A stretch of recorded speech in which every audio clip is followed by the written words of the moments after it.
7 जागा पण राजकीय इच्छुकांची रांग त्याहून मोठी।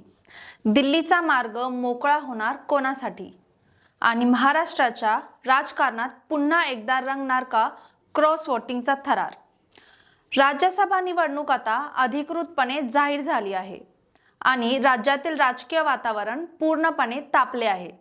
नमस्कार, मी मिनाज आणि आपण पाहत आहात न्यूज नेटवर्क 360। महाराष्ट्रातून राज्यसभेच्या 7 जागांसाठी 16 मार्च 2026 रोजी मतदान होणार आहेत। मतदान सकाळी 9 ते दुपारी 4 या वेळेत होईल आणि त्याच दिवशी सायंकाळी मतमोजणीही होणार आहे। या 7ही जागांवरील विद्यमान खासदारांचा कार्यकाळ 2 एप्रिल 2026 रोजी संपत आहे। त्यामुळे आता नवीन समीकरणांची चाचपणी सुरू झाली आहे। मुदत संपणाऱ्या खासदारांमध्ये राष्ट्रवादी काँग्रेसचे ज्येष्ठ नेते शरद पवार, डॉक्टर फौजिया खान, शिवसेनेच्या प्रियंका चतुर्वेदी, काँग्रेसच्या रजनी पाटील, भाजपचे डॉक्टर भागवत कराड, धैर्यशील पाटील आणि केंद्रीय मंत्री रामदास आठवले यांचा समावेश आहे। त्यामुळे या 7 जागांवर मोठी राजकीय चुरस अपेक्षित आहे। यामध्ये सर्वाधिक चर्चा आहे ती शरद पवार यांच्या पुढील भूमिकेची। ते पुन्हा एकदा दिल्लीच्या राजकारणात सक्रिय होणार का, की राज्याच्या राजकारणातच लक्ष केंद्रित करणार याबाबत उत्सुकता आहे। त्यांच्या गटातील अनेक नेते त्यांना पुन्हा राज्यसभेत पाठवण्याच्या बाजूने असल्याचे बोलले जात आहे। जर त्यांनी निवडणूक लढवण्याचा निर्णय घेतला तर महाविकास आघाडीत जागा वाटपाचा प्रश्न अधिक गुंतागुंतीचा होऊ शकतो। दरम्यान युवा चेहऱ्यांमध्ये पार्थ पवार यांचे नाव देखील चर्चेत आहे। नव्या पिढीला संधी देण्याचा मुद्दा पुढे येत असल्याने पक्षांतर्गत हालचाली वाढल्या आहेत। मात्र अंतिम निर्णय हा पक्षश्रेष्ठींच्या बैठकीतच होणार आहे।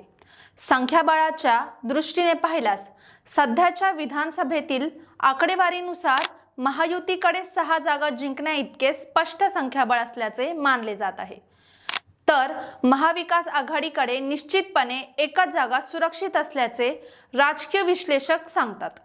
त्यामुळे महाविकास आघाडीत त्या एका जागेसाठी काँग्रेस, राष्ट्रवादी काँग्रेस आणि ठाकरे गटातील शिवसेना यांच्यात अंतर्गत स्पर्धा होण्याची शक्यता आहे। मागील राज्यसभा निवडणुकीचा अनुभव अजून ताजा आहे। त्यावेळी क्रॉस वोटिंग, आमदार फोडाफोडीच्या चर्चा आणि शेवटच्या क्षणापर्यंत रंगलेला तणाव यामुळे निकालावर सर्वांचे लक्ष लागले होते। त्यामुळे यावेळीही प्रत्येक मत निर्णायक ठरणार आहे। जर एखादा आमदार पक्षविरोधी मतदान करतो तर संपूर्ण समीकरण बदलू शकते। भाजपकडून संभाव्य उमेदवारांमध्ये काही नवीन आणि काही विद्यमान नेत्यांची नावे चर्चेत आहेत। पक्षांतर्गत बैठका सुरू असून अंतिम यादी लवकरच जाहीर होण्याची शक्यता आहे।